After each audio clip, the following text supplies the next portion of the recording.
Hello friends, स्वागत है आप सभी का आपके अपने चैनल सिलेक्टिव लर्निंग अड्डा पर। आज हम लोग डिस्कस करेंगे सीटेट 2020 स्पेशल पर। इसमें हम लोग बात करेंगे ईबीएस यानी कि पर्यावरण से रिलेटेड कुछ इम्पॉर्टेंट कंटेंट और क्वेश्चंस के बारे में जो आपके एग्जाम्स में बार बार रिपीट होते हैं। इस सेशन में जितने भी क्वेश्चन होंगे हम सभी लोग उससे रिलेटेड फिगर्स के माध्यम से समझने का प्रयास करेंगे। इस सेशन से आपके सीटेट एग्जाम्स में 5 से 7 क्वेश्चन श्योर है देखने को मिलेंगे। दोस्तों, अगर ये वीडियो आपको पसंद आएगा तो लाइक, शेयर और सब्सक्राइब जरूर कीजिए।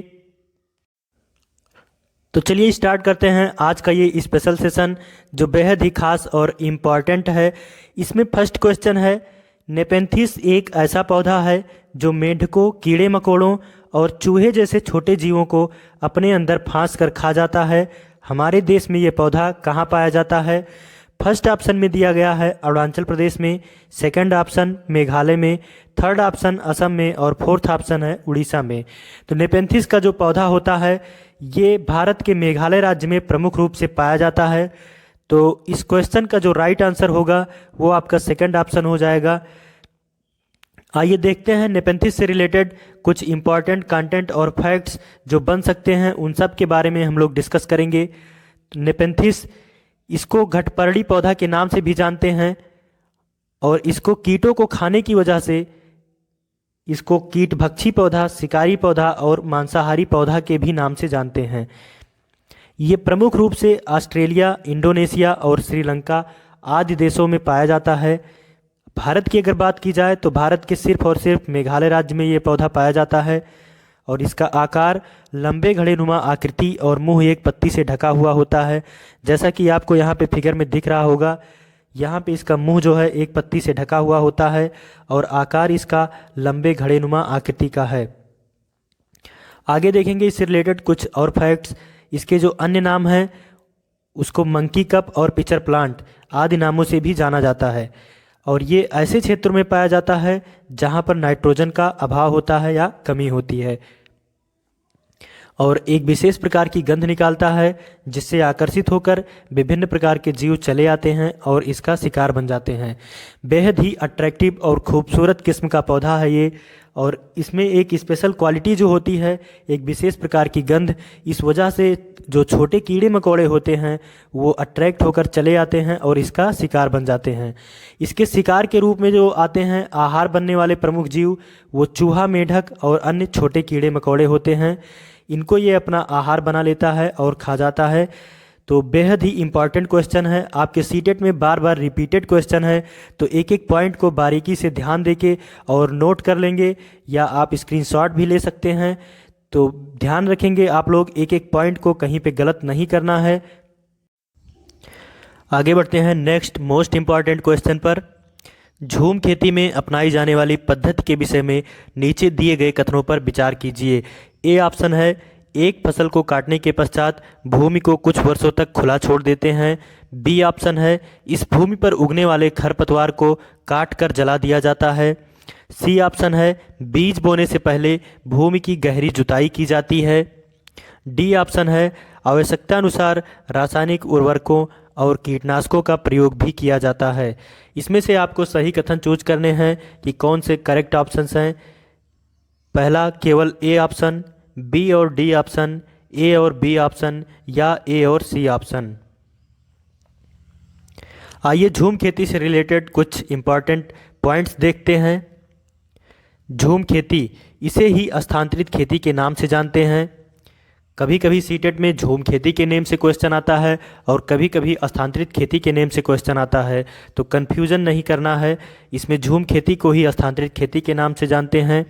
ये आपके पूर्वोत्तर राज्य में प्रमुख रूप से असम, मेघालय, नागालैंड, झारखंड, त्रिपुरा, मिजोरम, अरुणाचल प्रदेश, उड़ीसा, मध्य प्रदेश, छत्तीसगढ़ एवं आंध्र प्रदेश आदि राज्यों में की जाती है। झूम खेती उष्णकटिबंधीय वन प्रदेशों में की जाती है। तो यहाँ पे पूर्वोत्तर राज्य में उष्णकटिबंधीय वन प्रदेश पाए जाते हैं।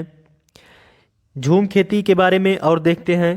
एक फसल को काटने के पश्चात खेत को कुछ वर्षों तक के लिए खाली छोड़ दिया जाता है, उसमें कुछ भी नहीं उगाया जाता। इस भूमि में बांस या अन्य खरपतवार जो कुछ भी उगाता है उन्हें उखाड़ा नहीं जाता, काट कर जला दिया जाता है।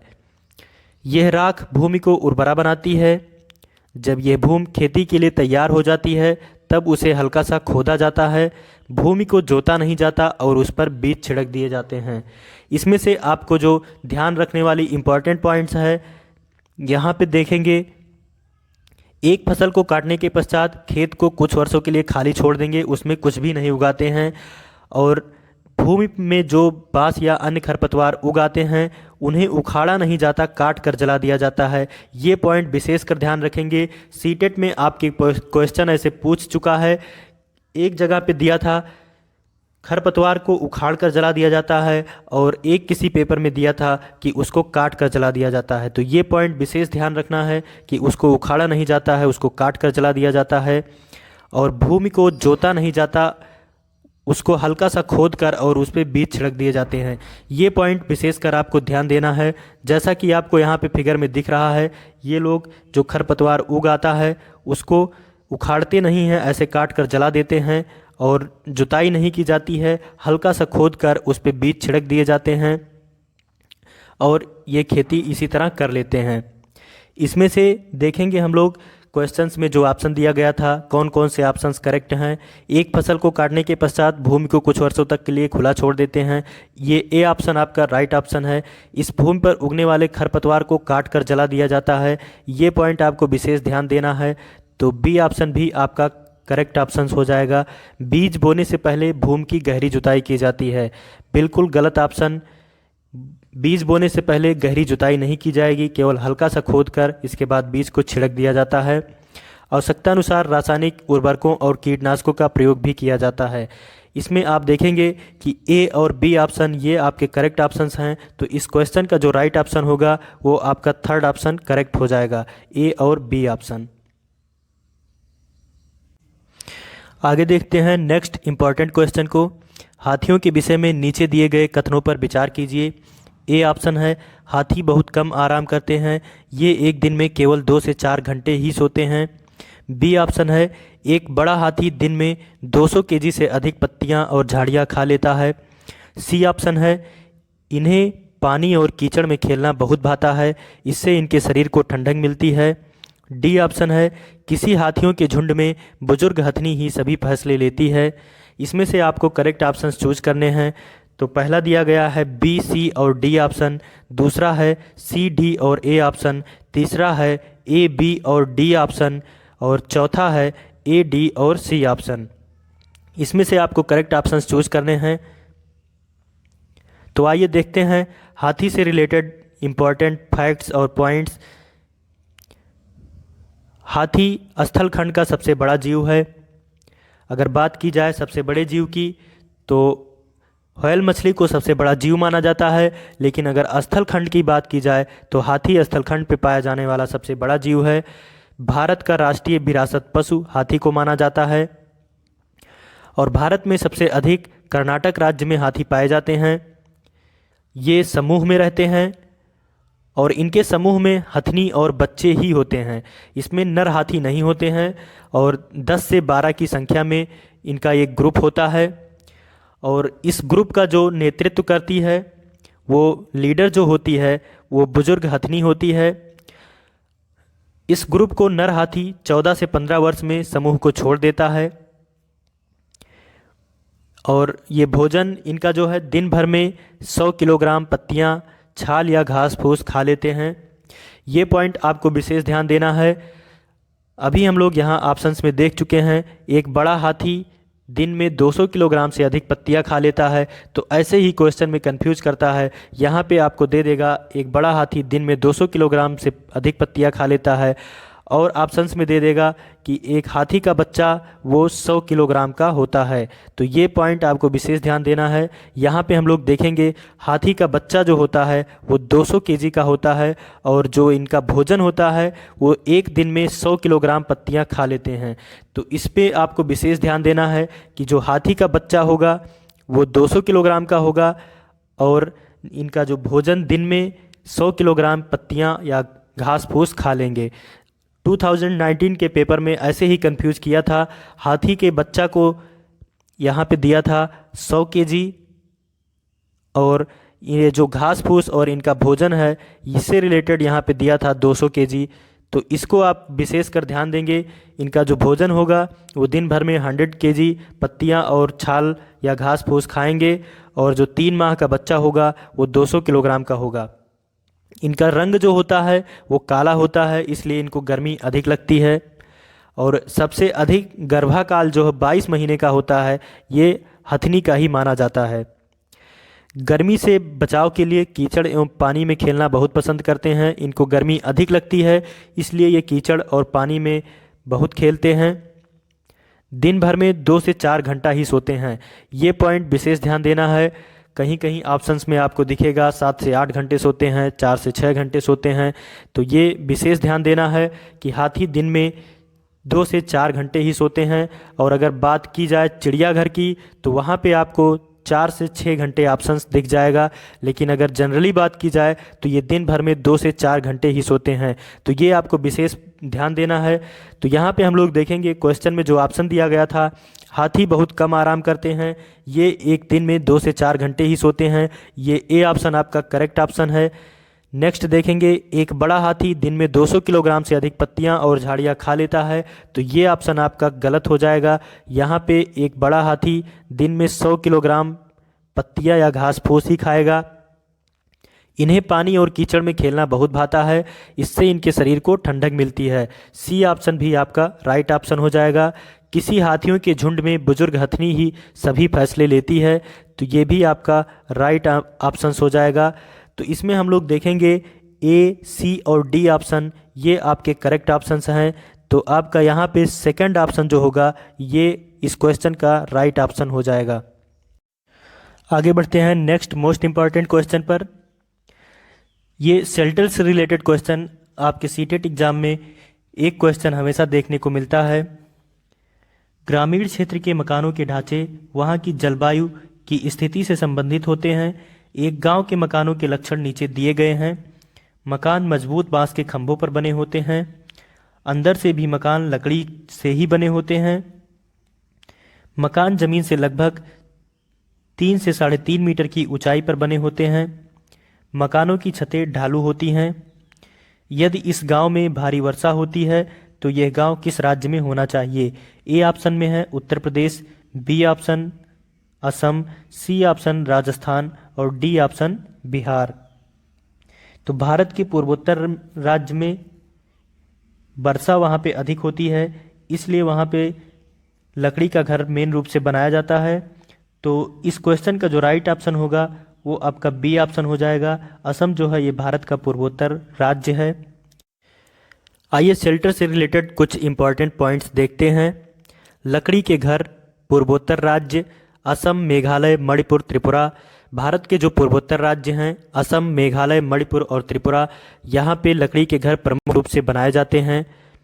वर्षा बाहुल्य क्षेत्र, ये भारत के जो पूर्वोत्तर राज्य हैं ये वर्षा बाहुल्य क्षेत्र हैं। इस वजह से वहाँ पे जंगल भी अधिक हैं और लकड़ी की प्रचुरता भी है। ढाल युक्त क्षेत्रों में जो घर होता है वो 10 से 12 फीट की ऊंचाई पर होता है, यानी कि 3 से 3.5 मीटर की ऊंचाई पर ये लोग घर बनाते हैं। घरों की दीवारें, फर्श एवं छत लकड़ी के ही बने होते हैं। बांस के मजबूत खंभों से बनाया जाता है। इन लोग का जो घर का स्ट्रक्चर होता है वो पूरा का पूरा, जैसा कि आपको यहाँ फिगर में दिख रहा है, ये जो पिलर है बांस का यूज किया गया है।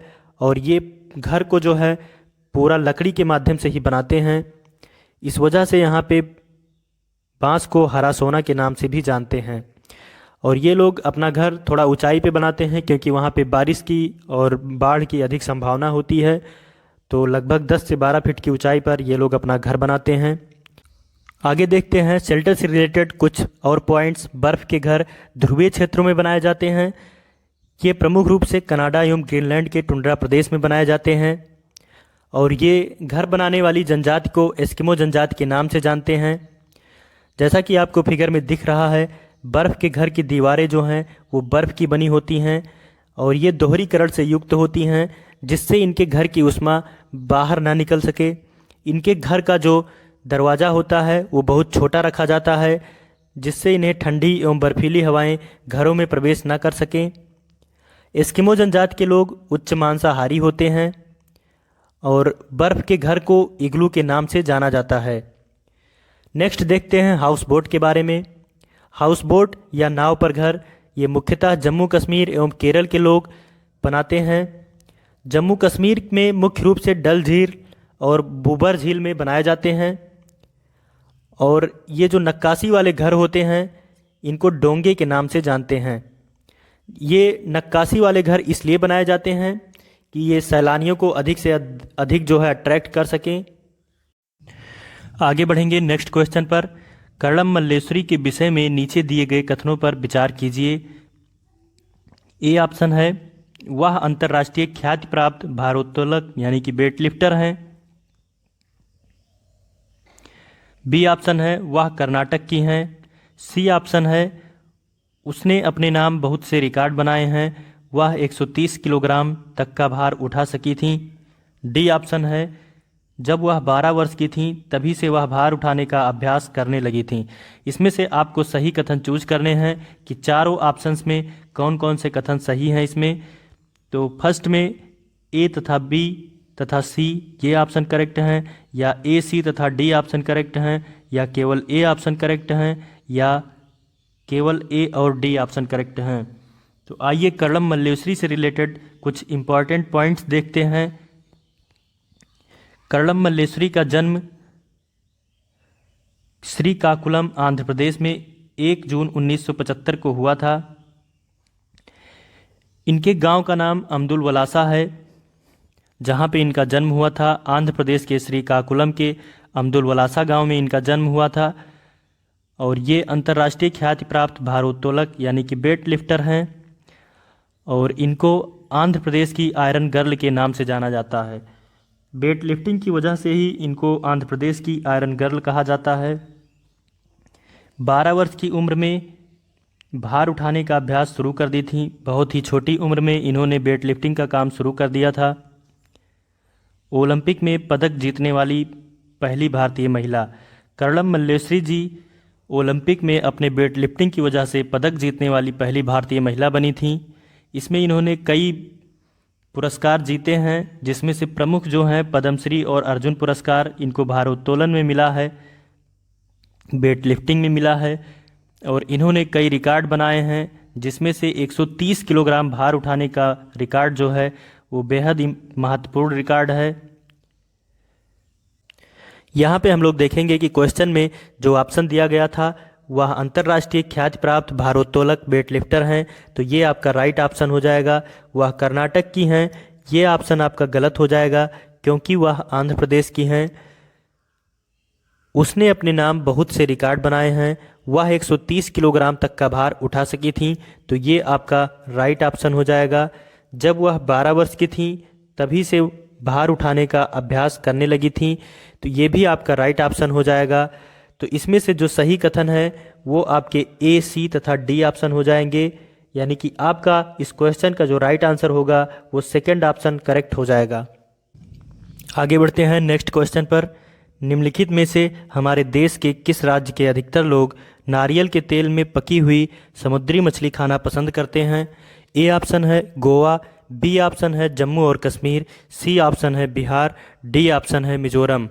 तो हमारे देश के गोवा के लोग नारियल के तेल में पकी हुई समुद्री मछली खाना बेहद पसंद करते हैं। तो इस क्वेश्चन का जो राइट ऑप्शन होगा वो आपका ए ऑप्शन करेक्ट हो जाएगा। दोस्तों, आपके सीटेट एग्ज़ाम में भोजन से रिलेटेड एक क्वेश्चन हमेशा देखने को मिलता है, तो आइए देखते हैं कुछ इम्पॉर्टेंट भोजन के बारे में जो कई बार पेपर में रिपीट होते रहते हैं। इसमें हम लोग देखेंगे नारियल के तेल में बनी हुई मछली, ये गोवा के लोग बेहद पसंद करते हैं। और नेक्स्ट देखेंगे सरसों के तेल में बनी हुई मछली, ये जम्मू और कश्मीर के लोग बेहद पसंद करते हैं। इसमें आपको कन्फ्यूजन क्रिएट ना हो, यहाँ पे ध्यान देना है कि नारियल के तेल में बनी मछली गोवा के लोग और सरसों के तेल में बनी हुई मछली जम्मू और कश्मीर के लोग बेहद पसंद करते हैं। लिंग हू फेन यानी कि इसी को सांपों का मांस कहा जाता है, ये हांगकांग के लोग बहुत पसंद करते हैं। ढोकला एवं लेमन राइस, ये गुजरात के लोगों का प्रमुख भोजन है। टेपिकोवा एवं नारियल, ये सबसे इम्पॉर्टेंट पॉइंट है, इसको ध्यान रखेंगे। ये केरल के लोग बहुत पसंद करते हैं। इसमें केरल के लोग इसे अपने आंगन में उगाते हैं। जो टेपकोआ एवं नारियल होता है इसको वो अपने आंगन में उगाते हैं। ये पॉइंट बेहद ध्यान रखेंगे। सरसों का साग एवं मक्के की रोटी ये पंजाब के लोग बेहद पसंद करते हैं। बांस की पोपल एवं ममोज ये नागालैंड का प्रमुख भोजन है। कचनार के फूलों की सब्जी उत्तर प्रदेश के लोग बेहद पसंद करते हैं। केले के फूल की सब्जी केरल के लोग बेहद पसंद करते हैं। सहजन के फूलों के पकौड़े ये महाराष्ट्र के लोग बेहद पसंद करते हैं। तो इसमें से जो आपको ध्यान देने वाला इम्पॉर्टेंट पॉइंट है वो नारियल के तेल में बनी हुई मछली, सरसों के तेल में बनी हुई मछली, लिंगहू फेन, ढोकला एवं लेमन राइस, टेपिकोआ एवं नारियल, ये 5 आपके बार बार रिपीट हो चुके हैं। तो इस पॉइंट को आप बेहद बारीकी से ध्यान रखेंगे और इसमें से आपके क्वेश्चन हमेशा रिपीट होते रहते हैं। आगे बढ़ते हैं नेक्स्ट क्वेश्चन पर। रेगिस्तानी ओक एक पेड़ का नाम है जिसकी जड़ें उस गहराई तक ज़मीन के भीतर जाती हैं जब तक कि पानी तक ना पहुंच जाए। इस पेड़ की जड़ों की गहराई इस पेड़ की ऊंचाई की लगभग 30 गुनी होती है। यह पेड़ कहाँ पाया जाता है? बात किया जाए अगर रेगिस्तानी ओक का, तो ये पेड़ प्रमुख रूप से ऑस्ट्रेलिया में पाया जाता है। तो इस क्वेश्चन का जो राइट आंसर होगा वो आपका बी ऑप्शन करेक्ट हो जाएगा। आइए रेगिस्तानी ओक से रिलेटेड कुछ और पॉइंट्स देखते हैं। रेगिस्तानी ओक ऑस्ट्रेलिया, उत्तरी गोलार्ध, मलेशिया से लेकर हिमालय, चीन और उत्तरी अमेरिका आदि क्षेत्रों में प्रमुख रूप से पाया जाता है। और ऑस्ट्रेलिया का जो कुल भूभाग है उसके सर्वाधिक क्षेत्रफल पर मरुस्थल का ही विस्तार है, जिसे प्यासी धरती की भूमि भी कहा जाता है। रेगिस्तानी ओक का जो तना होता है वो लगभग स्कूल के छत के बराबर 10 से 12 फीट की ऊंचाई या 4 मीटर की ऊंचाई के बराबर होता है। और इस पेड़ के तने में जल संरक्षित होता है, इसमें जल इकट्ठा रहता है। इसमें पत्तियां बहुत कम पाई जाती हैं, जैसा कि आपको यहाँ पे फिगर में दिख रहा है। इस पेड़ में पत्तियां बहुत कम पाई जाती हैं और इस तने की ऊंचाई लगभग 10 से 12 फीट के बराबर या 4 मीटर के बराबर है। आगे इसमें देखेंगे जल संकट के समय स्थानीय निवासी चाकू एवं पाइप की मदद से संग्रहित जल का उपयोग करते हैं। कभी भी जब जल संकट होता है तो वहाँ के जो स्थानीय निवासी होते हैं वो इस पेड़ से चाकू और पाइप की मदद से जो इस पेड़ में संग्रहित जल होता है उसको निकाल कर और जल संकट से उबरते हैं। आगे बढ़ते हैं नेक्स्ट क्वेश्चन पर। बगुला भैंस पर बैठता है क्योंकि ए ऑप्शन है बगुला मनोरंजन के लिए भैंस पर बैठता है, बी ऑप्शन है बगुला तथा भैंस में सहजीवी का संबंध है, सी ऑप्शन है भैंस बगुले को एक स्थान से दूसरे स्थान तक आने जाने में मदद करती है, डी ऑप्शन है बगुला भैंस को डराना चाहता है।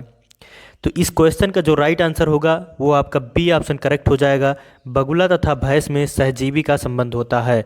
आइए देखते हैं सहजीवी का संबंध क्या होता है और बगुला और भैंस में क्या संबंध है। बगुला तथा भैंस में सहजीवी यानी सिम्बायोसिस का संबंध होता है। बगुला भैंस पर बैठकर उसके कीटों को खाता है। भैंस को बाह्य परजीवी किरणियों या कीटों से छुटकारा मिलता है और बगुले को भोजन मिल जाता है। सिम्बायोसिस का मतलब ही यही होता है कि एक दूसरे को लाभ मिले। और इसी तरह जो है बगुला भैंस के पीठ पर बैठकर और उसकी किलनियों को खा लेता है और भैंस को किलनियों से छुटकारा मिल जाता है और बगुले को अपना भोजन मिल जाता है। आगे बढ़ते हैं नेक्स्ट इम्पॉर्टेंट क्वेश्चन पर। इससे आपके सीटेट में बार बार क्वेश्चन रिपीट होता है और ये आपका वीडियो का सबसे लास्ट क्वेश्चन होगा। इसमें हम लोग देखेंगे निम्नलिखित में से रोगों का वह समूह चुनिए जो मच्छरों से फैलता है। ये क्वेश्चन आपका डिजीज़ से रिलेटेड है कि मच्छरों से फैलने वाले रोग कौन कौन से हैं। इसमें आपको चूज करना है। ए ऑप्शन में है मलेरिया, डेंगू, हैजा और बी ऑप्शन में है मलेरिया, चिकनगुनिया और मियादी बुखार, सी ऑप्शन में है डेंगू, मलेरिया और चिकनगुनिया और डी ऑप्शन में है मलेरिया, हैजा और मियादी बुखार। तो बहुत ही कंफ्यूजिंग सा क्वेश्चन है। इसमें आपको थोड़ा सा ध्यान दे के चलना है कि मच्छर से जो फैलने वाले रोग हैं वो डेंगू, मलेरिया और चिकनगुनिया, ये आपके मच्छर से फैलने वाले रोग हैं। तो इस क्वेश्चन का जो राइट ऑप्शन होगा वो आपका सी ऑप्शन करेक्ट हो जाएगा। ऐसे ही आपके लैंग्वेज को चेंज करके और मलेरिया और मच्छर से रिलेटेड क्वेश्चन आपके सीटेट एग्ज़ाम में बार बार रिपीट होते रहते हैं, तो इसको आपको बहुत ही ध्यान दे के चलना है और इससे आपका एक क्वेश्चन श्योर है सीटेट में देखने को मिलेगा। आइए डेंगू से रिलेटेड कुछ पॉइंट्स देखते हैं। डेंगू ये एडीज इजिप्टी प्रजाति के मादा मच्छर के काटने से होने वाला विषाणु जनित संक्रमण रोग है। तो इसमें ये पॉइंट ध्यान देने वाला है कि डेंगू रोग एडीज इजिप्टी नामक प्रजाति के मादा मच्छर के काटने से होता है। इसे ही हड्डी तोड़ ज्वर के नाम से जानते हैं। और मलेरिया रोग ये मादा एनोफ्लीज मच्छर के काटने से होता है और प्लाज्मोडियम के द्वारा होता है। चिकनगुनिया ये एडीज इजिप्टी एवं एडीज एल्बोपिक्टस के द्वारा होता है और ये भी आपका विषाणु जनित रोग है। तो ये क्वेश्चन आपका सीटेट में बार बार रिपीट होता रहता है, तो एक एक पॉइंट को ध्यान देके और नोट कर लेंगे आप। 2019 में सेम इसी लैंग्वेज में आपका क्वेश्चन पूछा गया था डेंगू से रिलेट करके कि मच्छर के वजह से होने वाला रोग जो है वो डेंगू मादा मच्छर के काटने से फैलने वाला रोग है। इसे आप ध्यान दे के चलेंगे। दोस्तों इस वीडियो में हम लोग सीटेट 2020 के लिए ईबीएस से रिलेटेड कुछ इम्पॉर्टेंट कंटेंट पर डिस्कस किए। अगर आपको समझने में कहीं दिक्कत हुई हो या नोट्स ना बनाए हों तो आप वीडियो को दोबारा देखें और नोट्स ज़रूर बनाएं या आप स्क्रीनशॉट भी ले सकते हैं। ऐसे ही अगले वीडियो में हम लोग कुछ इम्पॉर्टेंट टॉपिक पर डिस्कस करेंगे।